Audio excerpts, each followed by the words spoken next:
A noite estava extraordinariamente densa, quase opressiva, no coração pulsante e vibrante do Rio de Janeiro, envolta em um manto sufocante que parecia se estender a cada esquina, a cada rua e a cada alma que se aventurava por ali.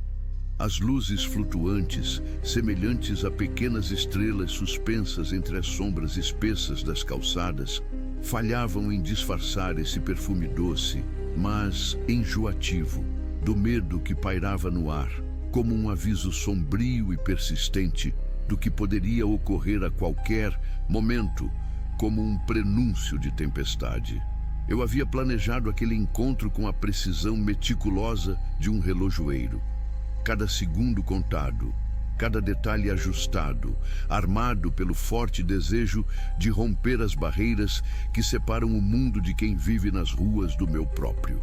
Neste lugar de contrastes intensos, estava decidido a conectar-me com um grupo de jovens que habitavam aquelas calçadas. Mas o que deveria ser o início de uma simples conversa, uma troca de histórias e risadas, recheadas de esperança, rapidamente se transformaria em um pesadelo profundamente enraizado em minha memória. Um eco triste que me acompanharia como uma sombra negra e persistente ao longo de toda a minha vida. Não atirem, são só crianças.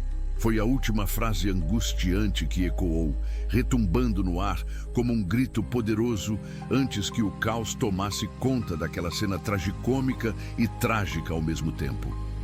A atmosfera na Praça da Candelária era eletricamente palpável, uma tensão que parecia se imiscuir nas nuances do ambiente como uma tempestade prestes a desabar, uma tormenta prestes a eclodir.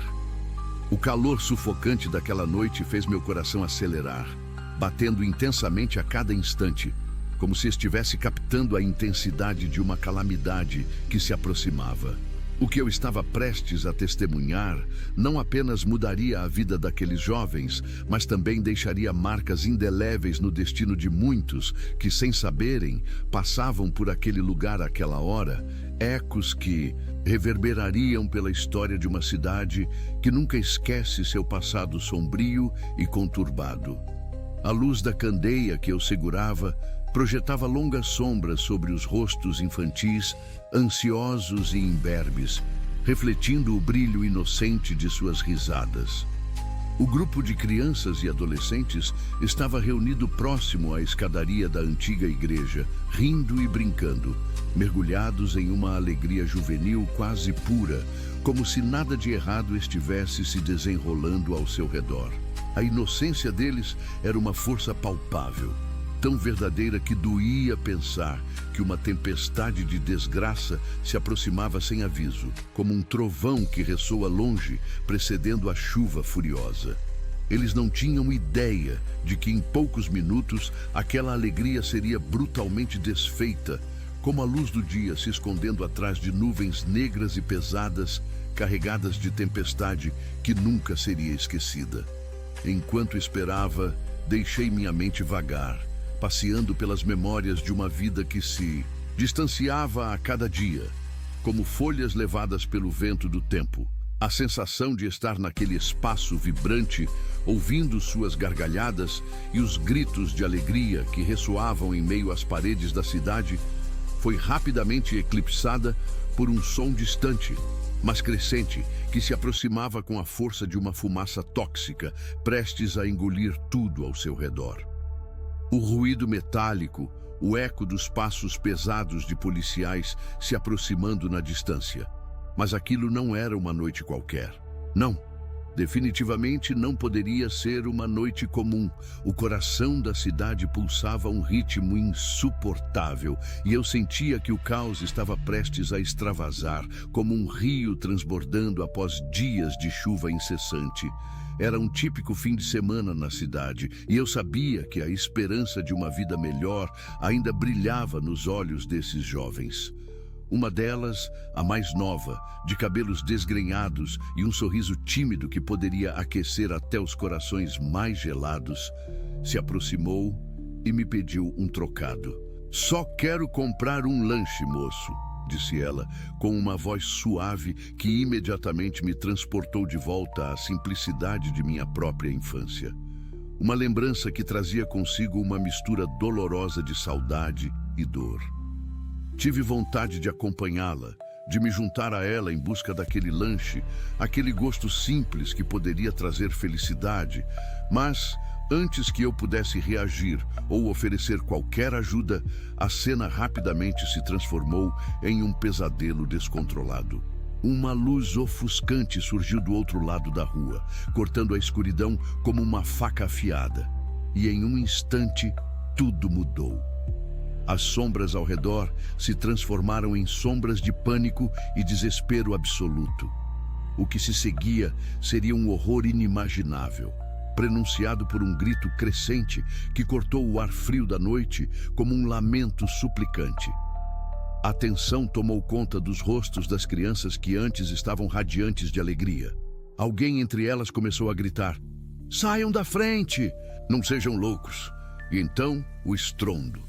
O barulho ensurdecedor dos tiros cortando o ar como facões, e os gritos das crianças ecoando nas paredes da igreja, reverberando em uma cacofonia de terror e desespero.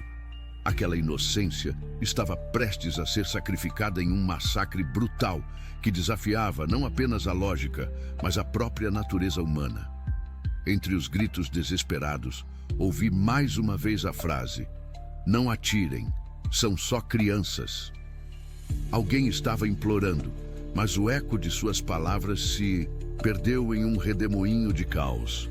Um grito abafado pela hecatombe que se desenrolava diante dos meus olhos atônitos e impotentes. A primeira cena que se gravou indelével em minha mente foi a do pequeno corpo caindo. A boca entreaberta, em um grito silencioso que nunca seria ouvido, um pedido de socorro que se perderia no vazio ensurdecedor. O piso de pedra fria começava a se manchar de vermelho, enquanto a candeia em minha mão quase escapava, mas consegui segurá-la firmemente. Naquele instante, entre a chama quente e a frieza da eterna clareza do desespero, criei um coquetel macabro de emoções que me fez sentir que o tempo havia parado. Não havia mais espaço para o que antes era considerado normal. Tudo ao meu redor se tornara surreal, um pesadelo do qual não conseguia acordar. Desejava correr, mas minhas pernas estavam paralisadas, como se tivessem se fundido ao chão frio e imperturbável. O cheiro explosivo da pólvora, a adrenalina correndo em minhas veias, como um veneno corrosivo, e a visão aterradora da perda. Tudo isso me deixava sem ar, sufocando qualquer fragmento de racionalidade que ainda persistia em mim. Aquela cena parecia um quadro grotesco, uma mistura de cores e emoções distorcidas que não se encaixavam em nenhum contorno humano.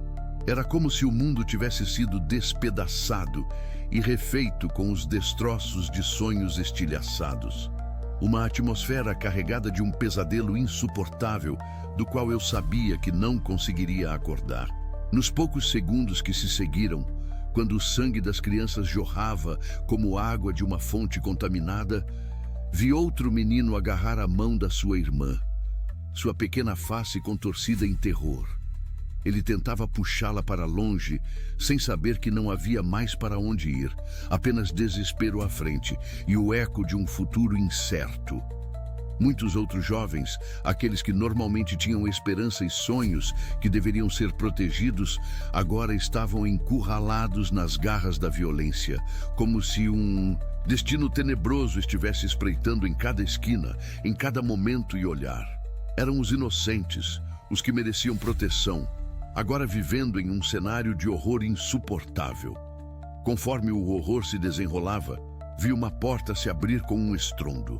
Um grupo de policiais entrou correndo na cena desoladora. A intenção deles era proteger, mas o estrondo dos disparos já havia ecoado pelas ruas, e o ar agora estava saturado com um pânico insuportável.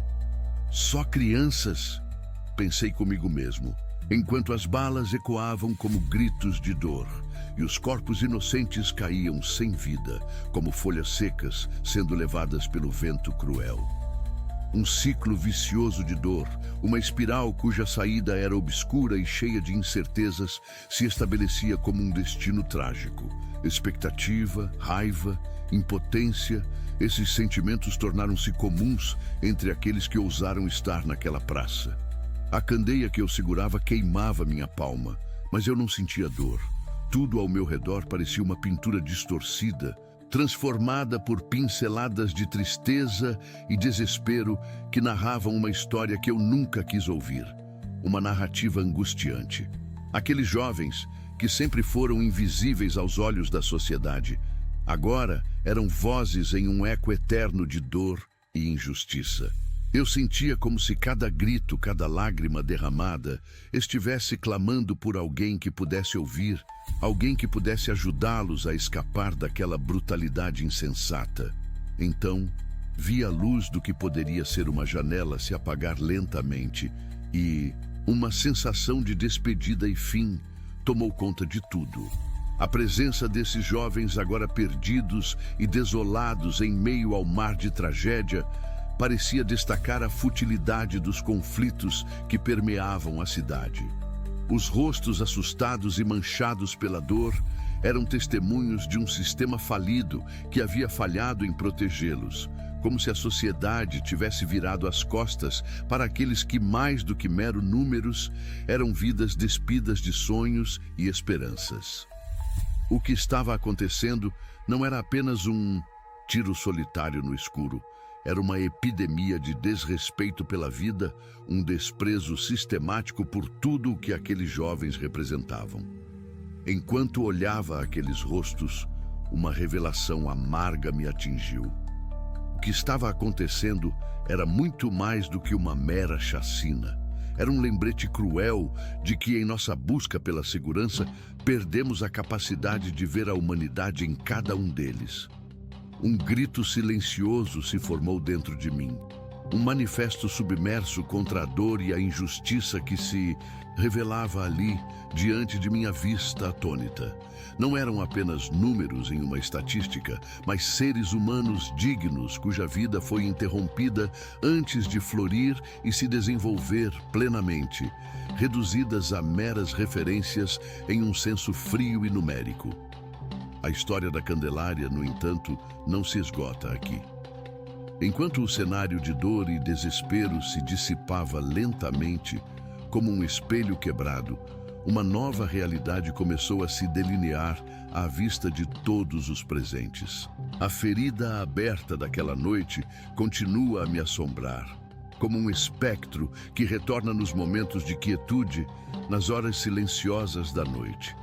E se você está me ouvindo agora, eu imploro, dedique um momento para refletir sobre essas vidas que foram tragicamente interrompidas. O que acontece quando uma cidade, um país ou até mesmo o mundo se esquece de suas crianças, de sua juventude?